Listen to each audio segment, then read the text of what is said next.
안녕하세요. 네. 잘 지냈습니까? 네. 날씨도 많이 추워지고 있고, 많이 춥죠, 지금. 그리고, 코로나가 지금 막 36,000인가, 오늘. 야, 참, 마음 참 걱정입니다. 네. 저희가 한반도 평화 서밋을 한 일주일 남겨두고도 있는데, 좀 진정이 돼가지고, 행사도 잘 치렀으면 좋겠고, 우리 가정에 계신 여러분들도 코로나에서 좀 안전하게 좀 있으면 좋겠습니다. 그 코로나의 숫자만큼 저는 막 사회에 삭막함이 늘어가는 그런 느낌이에요. 하나의 코로나 때문에 막 통제당하고 또 다른 사람으로부터 사실 조금 배척당하기도 하고 또 스스로가 그 코로나에 걸린 사람들 제가 몇 명 인터뷰를 해보면 내가 아픈 게 지금 걱정인 게 아니라 나 때문에 혹시 전염이 감염이 됐을까봐 또 나 때문에 이렇게 격리를 당하게 할까봐 사람이 사람을 되게 힘들게 하고 그런 시기를 또 코로나를 겪고 있는 것 같습니다. 네. 그런 가운데 오늘 이렇게 길수영 또 식구님의 희망 나눔은 결국에는 이제 요즘은 정말 홀로일 수밖에 없는 시간이 되게 많잖아요. 네. 그 속에서 나 스스로가 좀 주인공처럼 주체성을 가지고 좀 살았으면 좋겠다는 이야기가 또 한켠에 우리가 이 시대를 또 살아가는 방법을 좀 잘 얘기해 주셨던 것 같습니다. 네, 쏙쏙 맞춤법님이 공감이 된다고 우리 신앙이 구속으로 느낄 수 있지만 수용님의 말씀처럼 주체적으로 생각하면 더 큰 세계로 우리를 또 연결해 준다고 이렇게 하는 것 같습니다. 모태신앙하는 사람들에게는 주어진 또 삶인데요. 네, 또 그런 입장에서 참 좋은 말씀인 것 같습니다. 저도 오늘 우리 길수영 식구님과 함께 이 주제를 공유하면서 내 삶의 주인공은 나라고 하는 주제를 계속 묵상하다가 이 삶을 주인공으로 만들어주는 그 순간은 무엇일까라는 점에서 선택이라는 단어를 좀 생각해 봤습니다. 아까 그 첫 그 이야기도 행복이라는 주제로 하셨었는데요. 내가 나의 행복을 선택하는, 누가 나에게 행복을 가져다 주는 것도 아니고 나 스스로가 선택하는 그런 걸 생각해 봤습니다. 왜냐하면 내 삶이 내가 주인공이라고 하는 것은 삶을 살아가는데 수없이 많은 선택의 기회들이 있는데 거기서 누군가에게 선택을 강요당하거나 이런 것이 아니라 내가 가고 싶은 곳을 당당하게 선택하는 것이 내 삶의 주인공이 내가 되는 그런 것 같습니다. 사실은 이제 조연들이나 이런 사람들은 내가 내 마음대로 할 수가 없잖아요. 누가 시키는 대로 해야 되고 그런 부분에서 나 스스로의 삶을 내가 주인공으로 살아간다는 것은 내가 선택의 주도권을 갖고 있다. 이런 거라는 생각이 좀 들어집니다. 참 제가 되게 좋아하는 노래예요. 엄마가 딸에게라고 오히려 다른 가수였는데 양희은하고 우리 양무유의 그 친구랑 같이 노래했던 게 조회수가 엄청 높지만 참 좋은 가사 중에 엄마가 이제 딸에게 결론적으로 공부해라, 성실해라, 사랑해라 이런 건 아닌 것 같다. 결국 내가 딸인 너에게 할 수 있는 것은 너의 삶을 참 잘 살았으면 좋겠다라고 결론을 이렇게 엄마가 맺거든요. 고생한 엄마의 삶 속에서 참 내 삶을 살아가는 그런 이야기들이 이 노래에 있습니다. 거꾸로요. 요즘은 그 헬리콥터 맘을 넘어서 인공위성 맘이라고 해가지고 자식들을 계속 엄마가 이제 가정에 자녀가 한 명밖에 없으니까 자녀를 사랑해가지고 계속 헬리콥터로 태워서 내려주고 현재 인공위성으로. 근데 여기는 또 어떤 의미도 있냐면요. 감시의 의미도 있습니다. 예, 아주 높은 곳에서 내 자식의 삶을 감시 다 하는 거죠. 어느 정도까지 감시하냐면 고등학교를 넘어서 고등학교 학원을 찍어주는 걸 넘어서 대학교에 학점도 하고요. 언론 기사에 났어요. 내 아이가 왜 A 학점이 아닙니까라고 엄마가 이제 교수님한테 메일을 보냈어요. 예. 또 하나 이제 군대도 가요. 군대도 가고요. 더 기사가 또 나왔어요. 예. 그 회사에서 사직서를 엄마가 대신 내주는 이런 것도 기사로 나와서 이런 상황 자체가 참 역설적으로 잘못 잘못하면 부모와 자녀의 관계에서 내 아이가 그 아이의 삶을 살아가는 게 아니라 부모의 삶을 대신 살아가는 뭐 이런 것들도 반대로 좀 보여지는 것 같습니다. 사실은 저희들의 삶 속에서 여기 나오는 많은 단어처럼 실패나 슬픔이나 우울이나 이런 상실감, 스트레스 그리고 막 그 다운되는 심정, 디프레션이라고 부르기도 하죠. 디프레서라고 부르기도 하고 이런 분노 이런 그 감정들이 사실은 나 스스로가 그냥 자동으로 이렇게 자동으로 올라오진 않아요. 네. 많은 것들이 주어지는 감정들이죠. 내가 살아가다 뭔가를 잘못했을 때, 실수했을 때, 또 도전했던 것들을 성공하지 못했을 때, 타인에 의해서 환경 때문에 주어지는 이런 어려움과 감정들이겠습니다. 마치 저희가 삶을 살아가는 데 있어서 이 삶 전체가 커서 나서 성장해서 이렇게 죽어가는 이런 과정 자체가 일단 내가 선택할 수 있는 부분이 아니라 내가 늙음을 선택하고 있지 않고 죽음을 선택할 수 없는 것처럼 주어지는 삶이죠. 매일 아침이 시작하는 것도 마찬가지로 주어지는 부분일 것 같습니다. 사실 주어지는 것들은 진짜 많고요. 이 주어지는 것은 내가 막을 수가 없습니다. 시간도 막을 수 없고 아침에 오는 것도 막을 수 없고 나는 열심히 잘하려고 하는데 어려움이 생겨서 내가 느끼는 많은 안 좋은 감정들 이것도 내가 선택할 수 있는 건 아닙니다. 네. 그렇다고 해서 그렇다면 이제 사실은 내 삶에 주도권이 없으니까 사실 종교를 하는 사람들은 마치 이런 것조차도 신이 부여한 것처럼 신이 나에게 고통을 주었다. 신이 나에게 사실 간증 기독교 저도 가끔 들어보지만 간증을 또 보면 신이 마치 그 아픔, 병, 또 내 삶에 많은 시련을 신이 나에게 이겨내라고 성장하라고 주시는 어떤 그런 도전이라고 생각하는데 사실은 이제 내가 막을 수 없으니까 그런 도전들, 시련들, 아픔들을 막을 수 없으니까 또 그렇게 생각한 것 같습니다. 궁극적인 그 죽음 앞에서도요. 이 죽음 사후를 내가 모르고 이 죽음을 내가 선택하는 것이 아니니까 더욱더 종교와 신에 이렇게 매달리는 건 아닌가 그런 생각은 들어집니다. 참 그런 면에서 이제 거기까지는 괜찮지만 그 다음에 있어서의 나 이제 선택이 있죠.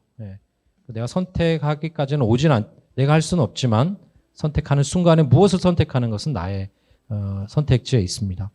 여기서 어떤 문을 선택할까요? 선택지가 참 많죠. 네. 근데 이런 선택지는 좀 괜찮아요.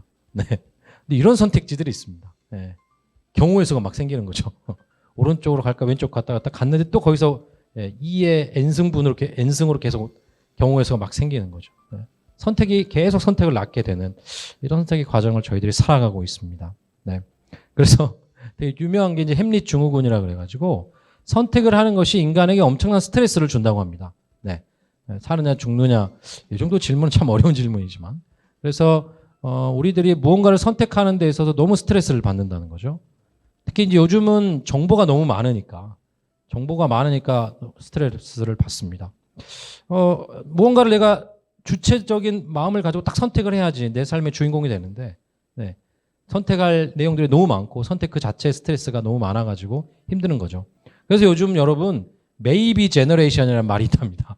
아마도 글쎄요 선택을 잘 안 하는 거죠. 선택이 너무 어려워가지고 그리고 요즘 세대들이 정말 많이 쓰는 이렇게 얘기하면 좀 꼰대스럽지만 많이 쓰는 단어 중에 같습니다가 있습니다. 같습니다. 뒤쪽을 이렇게 자기 주장이나 생각하는 바를 맞춤법을 딱 찍는 게 아니라 인 것 같습니다. 이렇게 이제 나의 생각, 주장, 발언도 딱 선택을 하진 않는 거죠. 여지를 남겨두는 것 같은. 그만큼 뭔가 선택한다는 건 어렵죠. 마치 내 삶의 주인공이 내가 되는 것이 어려운 이유인 것처럼 뭔가를 선택한다는 것은 진짜 어렵습니다. 그래서 저는 이제 선택에 대한 이야기를 이제 해보려고 하는 거예요.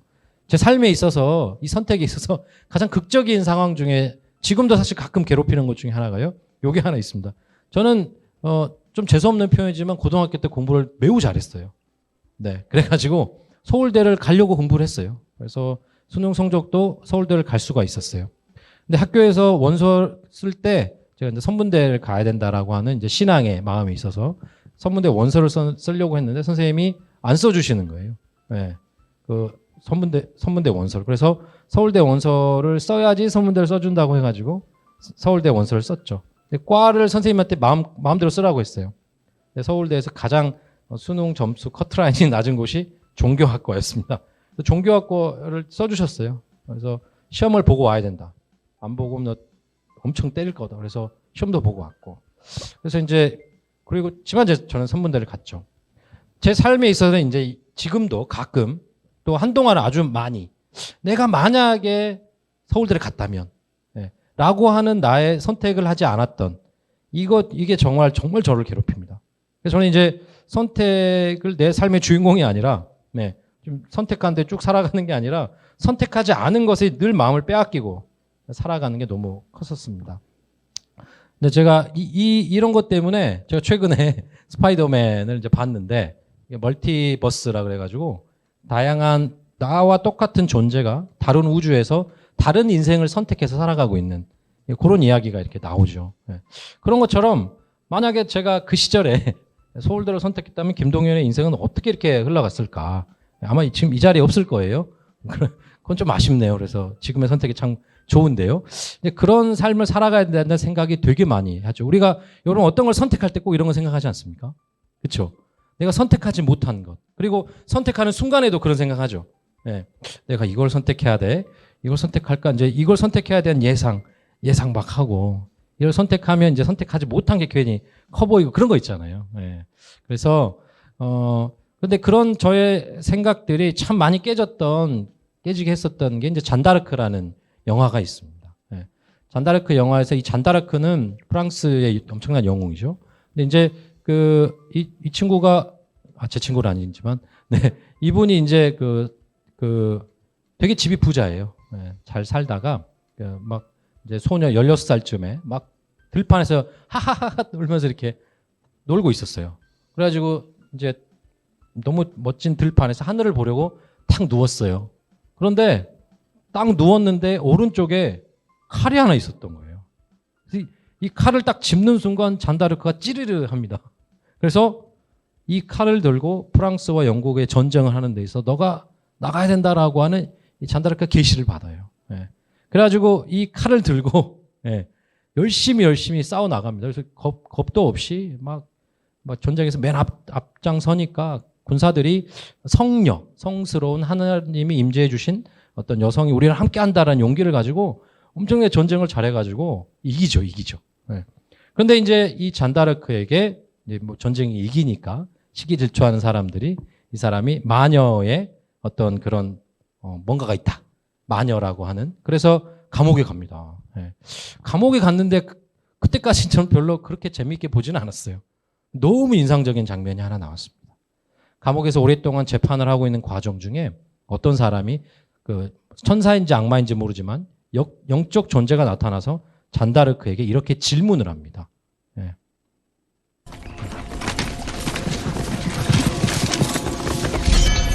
Seems a perfectly valid explanation. 네.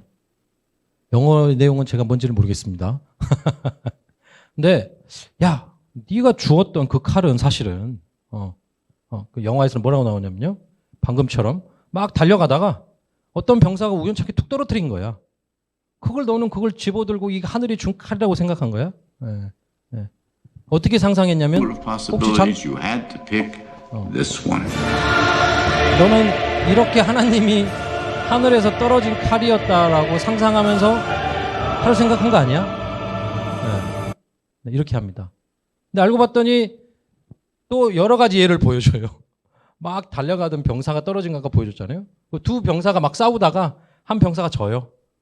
그러니까 죽음에 처했던 그 병사가 툭 떨어뜨리고 한 칼일 수도 있어. 한 경우의 수를 3-4개 보여줍니다. 뭐 이건데 너는 왜 그 칼이 하나님이 이렇게 너에게 영광스럽게 떨어진 칼이라고 생각하고 그걸 짚고 하늘 위에서 싸워야 되겠다는 선택을 한 거야 라고 계속 추궁을 해요. 계속 추궁을 해요. 네. 근데 잔다르크가 마지막까지 이런 그 유혹에 견뎌내고 그것은 나의 분명히 신이 주신 선택이었고 이 결정에 가장 잔다르크가 얘기했던 것은 내가 이 이후에 프랑스 병사들 앞에서 이 전쟁을 승리로 이끌었기 때문에 반드시 이것은 하늘이 나에게 준 메시지인 것이 분명하다라고 이야기를 합니다. 그러니까 저에게 있어서도 어떤 생각이냐면 선택을 하던 그 순간에 이것이 더 좋은 선택이냐 저것이 더 좋은 선택이냐라는 것을 만약이라는 가정으로 끊임없이 스스로 생각하면서 괴롭혔던 거죠.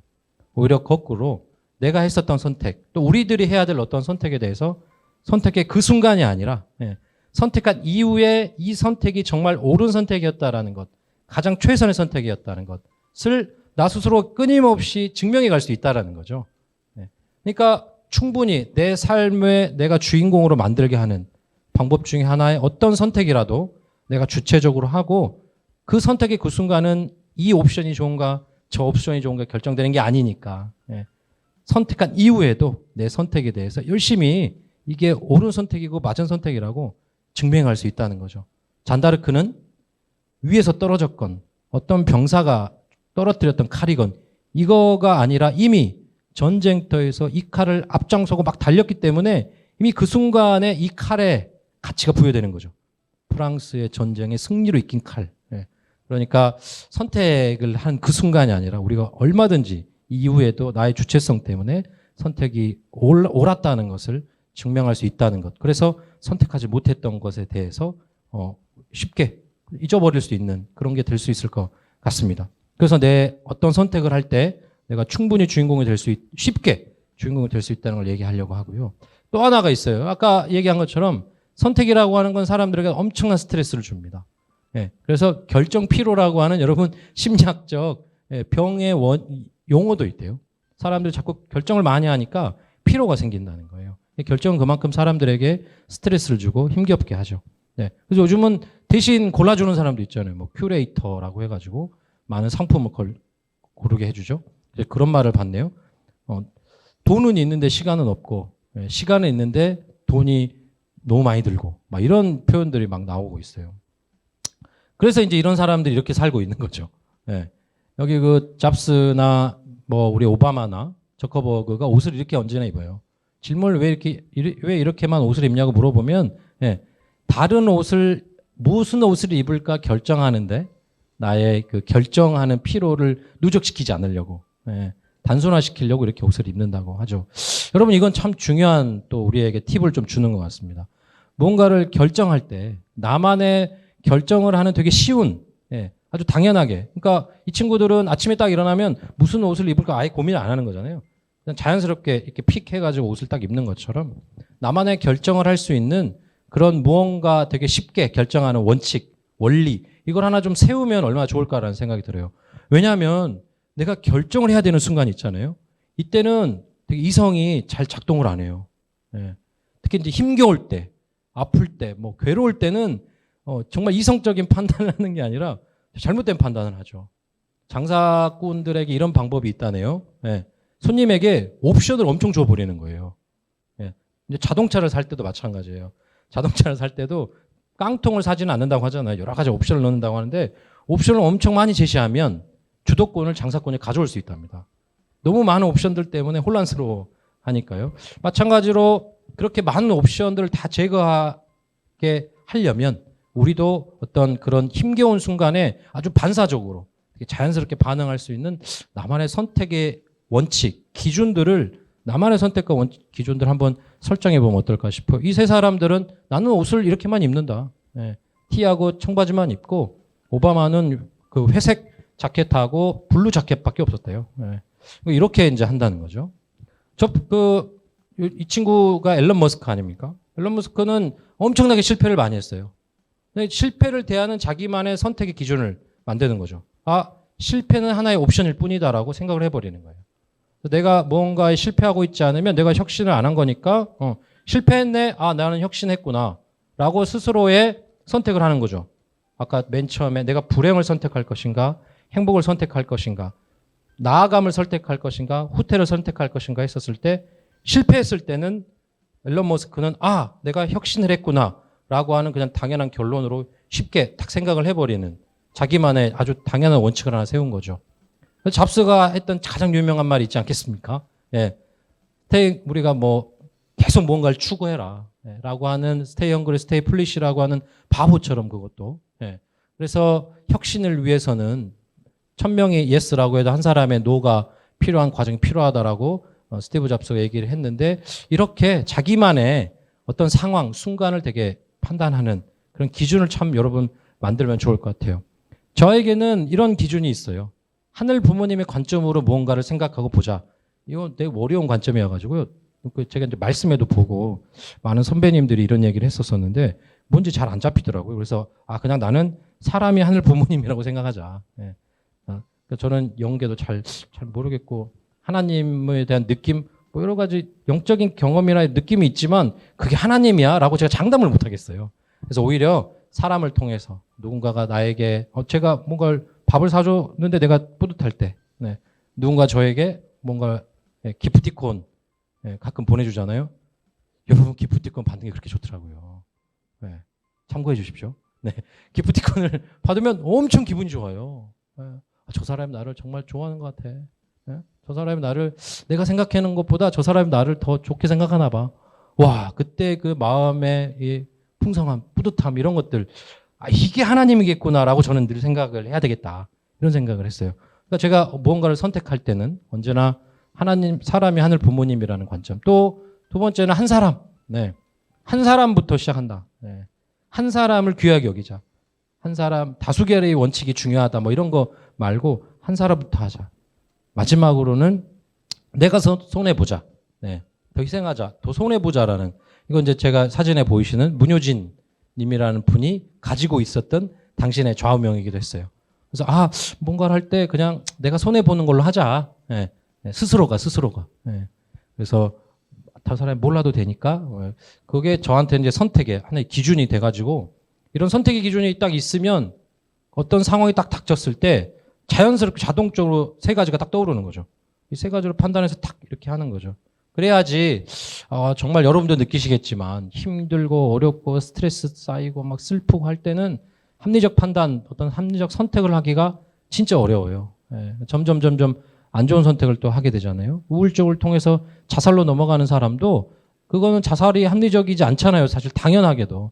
이거를 자기가 알고 이렇게 선택하는 게 아니라 자기도 모르게 그렇게 행동을 한다고 해요. 예. 그러니까 오히려 거꾸로 나도 모르게 하는 선택의 기준의 지표를 좀 미리 만들어 놓으면 타타닥 그렇게 하지 않을까 싶습니다. 한번 지금 여러분도 한번 내가 무엇을 선택해 볼까, 어떤 기준으로 뭔가를 판단해 볼까 생각해 보시죠. 참 아버님과 참 어머님의 좌우명, 또 이런 선택의 기준도 한번 찾아볼 수 있었습니다. 84년도에 하셨던 말씀인데요. 내 일생의 좌우명은 어떻게 해야 어제보다 오늘 더 감사하는 마음으로 살 수 있을 것인가를 고민하는 것이 나의 좌우명이었다. 어제보다 내가 오늘 감사하는가가 아니라 어떻게 하면 더 감사히 할 수 있을까 이렇게 생각하셨다는 거예요. 그 이유가 당신이 이런 좌우명을 생기게 됐던 또 하나의 계기가 언젠가 이제 참 아버님이 덴벌이라는 감옥에 억울하게 가신 적이 있었어요. 선교 재단은 세금을 그 헌금에 대해서 세금을 물리지가 않아요. 근데 이 세무조사를 해봤더니 아무것도 발견이 안 됐어요. 그런데 어쨌든 통일교를 탄압하고 싶어가지고 이자에 대한 이자에 대한 세금을 안 냈다라는 걸로 이렇게 1년의 감옥을 갔다 오셨죠. 그 감옥을 갈 때 참 아버님이 이렇게 어머님께도 얘기하셨다는 겁니다. 불평하면 안 되고 세워진 입장에서 감사하고, 어느 자리이든 세워진 입장에서 감사하고 감사함으로 완전히 하나 될 때 기적이 발생한다 라고 하는 되게 힘들고 어려운 순간에조차도 말씀하셨던 이 내용이 참 어머님께는 좌우명이 돼서 이렇게 생각하시는 거죠. 매일매일 살아가면서 어떤 걸 선택하면서 내 인생을 살아가면서 늘 마음속에 염두에 두는 것을 우리가 좌우명이라고 하는데요. 내가 더 감사하고 있는가? 어제보다 오늘 더 감사하고 있는가? 오늘 벌어지는 많은 일들에 대해서 어제보다 내가 더 감사하고 있는가? 이렇게 생각하시겠죠. 그리고 우리가 참 유명한 우주 주관을 바라기 전에 자아 주관을 완성하라. 끊임없이 어떤 조직의 수장으로서 엄청나게 많은 권력과 또 엄청나게 많은 신도들을 거느린, 또 구성원들을 거느린 지도자로서 살아오시고 평생 살아가셨지만 돌아가시는 그 순간까지 내가 우주를 주관해야 되는 것을 바라고 있지만 지금 나 스스로는 내가 나를 완전히 주관하고 있는가. 이게 이제 이분의 평생의 좌우명이셨죠. 그래서 이런 나만의 이런 관점들이 자연스럽게 있었을 때 그러셨을 거 아니에요?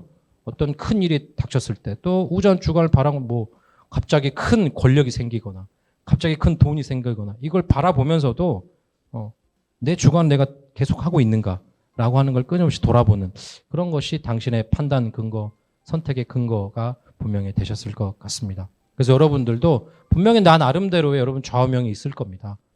그런 좌우명이 내가 무언가를 선택할 때 언제나 잘 작동이 될 수 있도록 한 번 더 생각해서 그 과정들이 내 삶에 내 스스로가 선택을 해내서 주인공이 되는 과정이겠죠.